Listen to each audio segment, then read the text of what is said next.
Hello student, मैं doctor Ashish Shukla आपकी आज की केमिस्ट्री क्लासेस में आपका स्वागत करता हूं। आज हम पढ़ेंगे फिनॉल्स के कुछ औषधि गुणों के बारे में और फिनॉल से जो औषधियां बनती हैं उनके बारे में। ठीक है, हेडिंग डाल लीजिए सभी लोग। सबसे पहले तो इस क्लास को अटेंड करने के लिए आप लोगों को अनिवार्य है कि आप पेपर और कॉपी और पेन इसका इस्तेमाल अवश्य करें, क्योंकि आप यूपी बोर्ड के स्टूडेंट हैं और आपको जो भी चीज़ पूछी जाएगी वो डिफिनीशन के साथ पूछी जाएगी। तो इसलिए आपको आवश्यक है कि आप रिएक्शन के साथ साथ उसकी थ्योरी भी समझें। अगर आप थ्योरी समझेंगे तो रिएक्शन भी कर सकते हैं, और रिएक्शन अगर आपके सामने आ गया तो थ्योरी लिख सकते हैं। इसलिए मैं आपको थ्योरी से रिएक्शन दोनों चीज़ें एक साथ दूंगा, जिससे आप यूपी बोर्ड की परीक्षाओं में अच्छे मार्क्स ऑब्टेन कर पाएंगे। चलते हैं, सभी लोग हेडिंग डालिएगा। पहली हेडिंग डालेंगे सैलोल। सैलोल क्वेश्चन पे लिखिएगा बेटा फेनिल सैलिसिलेट। फेनिल सैलिसिलेट जो है वो इसका रासायनिक नाम है बेटा। ठीक है, सैलोल सामान्य नाम है, इसके बाद इसको बोलेंगे फेनिल सैलिसिलेट। लिखिएगा, इसमें देखो इसका रासायनिक नाम फेनिल सैलिसिलेट है तथा इसका निर्माण POCl3 की उपस्थिति में सैलिसिलिक अम्ल को फिनॉल के साथ गर्म करके किया जाता है।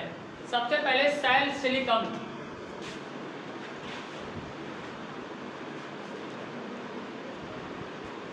OH सिंगल बॉन्ड COO है। ध्यान रखना, जब किसी बेंजीन रिंग में दो क्रियात्मक समूह लगे हों तो उनमें से क्रियात्मक समूह मुख्य रूप से उस क्रियात्मक समूह को माना जाएगा जिसकी क्रियाशीलता अत्यधिक होगी।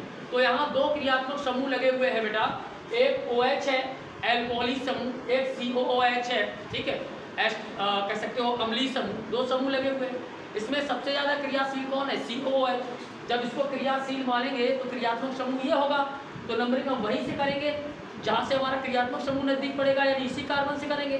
तो इस कार्बन से करेंगे तो किधर से होगी नंबरिंग? भाई ये पूर्व लग्न है, फिर 1 2 3 4 5 6 ये नंबरिंग होगी। जब ये नंबरिंग होगी तो नाम हो जाएगा 2 हाइड्रोक्सी बेंजोइक एसिड का नाम होगा 2 हाइड्रोक्सी बेंजोइक एसिड, और सामान्य नाम में बोलेंगे इसको सैलिसिलिक अम्ल। ध्यान रखना, फिनॉल के अंतर्गत अभी कुछ दवाइयाँ बन चुकी हैं, जैसे हमने एस्पिरिन बनवाई थी जो एक दर्द निवारक टेबलेट है।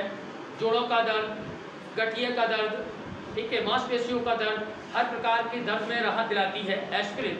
एस्पिरिन के बाद में ये जो मैं बात करने जा रहा हूँ ये सैलोल की बात कर रहा हूँ, जो कि एक एंटीपायरेटिक है। एंटीपायरेटिक वे औषधियाँ जो केवल ज्वर बुखार में इस्तेमाल की जाती हैं, एंटीपायरेटिक औषधियाँ कहलाती हैं।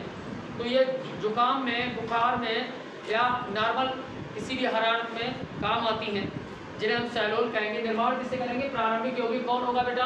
2 हाइड्रोक्सी बेंजोइक एसिड। दूसरा नाम इसका क्या होगा? दूसरा नाम इसका होगा सैलिसिलिक अम्ल। क्या बोला था? जब सैलिसिलिक अम्ल अभिक्रिया करता है, किसके साथ अभिक्रिया करेगा बेटा जी? फिनॉल के साथ। जब किसी एरोमेटिक रिंग से कोई OH समूह या हाइड्रोक्सिल समूह जुड़ा होता है तो ऐसे यौगिक फिनॉल कहलाते हैं। फिनॉल लेंगे और फिनॉल के साथ क्रिया कराएंगे, दोनों को गर्म करेंगे। उपस्थित किसकी होगी? POCl3 की। POCl3 यहाँ पर एक उत्प्रेरक की भांति कार्य करेगा। उत्प्रेरक किसे कहते हैं बेटा? समझिए, वे पदार्थ जो अभिक्रिया में भाग ना लेकर भी, वे पदार्थ जो अभिक्रिया में भाग ना लेकर भी अभिक्रिया की गति को बढ़ाते या घटाते हैं, उत्प्रेरक कहलाते हैं। जो गति को बढ़ाएगा वो धनात्मक उत्प्रेरक, जो घटाएगा वो ऋणात्मक उत्प्रेरक। तो ये है कि उत्प्रेरक काम करेगा, भाग नहीं ले रहा है, रिएक्टेंट नहीं है, ये अभिकारक नहीं है, लेकिन एज ए उत्प्रेरक काम करेगा। क्या होगा बेटा? देखना, सबसे पहले यहाँ देखिए, इसको अगर मैं खोल के लिखूँ तो इस प्रकार लिख सकता हूँ, single bond C double bond O single bond OH, ऐसे लिख सकते हैं। जब इसको इस प्रकार लिखेंगे तो लिखने पर क्या बनेगा? ध्यान देना, सबसे पहले ऑक्सीजन से हाइड्रोजन बंध वितरण होगा फिनॉल का, और ये देखो इधर से OH देगा, OH और H मिलेगी, माइनस हो जाएगा H2O, H2O माइनस हो जाएगा, बाकी चीज़ें वैसी ही जोड़ दो जैसी जुड़ी थी। भाई यहाँ से कार्बन से हाइड्रोक्सिल बंध वितरण होगा, तो एक वैलेंसी खाली होगी, वो जो है वो बेंजीन रिंग के साथ इसी से आकर जुड़ेगा। देखो क्या प्रोडक्ट बनेगा, OH single bond C double bond O single bond, यही से तो बॉन्ड टूटा था, बचा क्या O, और O के साथ कौन जुड़ा है, बेंजीन। इसको बोलेंगे फेनिल, इसको बोलेंगे एसीटेट। क्या बना, फेनिल एसीटेट बना, ठीक है। या फिर इसको बोल सकते हैं फेनिल सैलिसिलेट। क्या बोलेंगे, फेनिल सैलिसिलेट। तो फेनिल सैलिसिलेट बनके तैयार होता है। दूसरा नाम है इसका सैलोल। क्या नाम है, सैलोल। मैंने बताया ये एक एंटीपायरेटिक औषधि है, और एंटीपायरेटिक औषधि होने के कारण साधारण जुकाम, बुखार, बदन दर्द में राहत दिलाने का कार्य करती है। नोट कीजिएगा बेटा।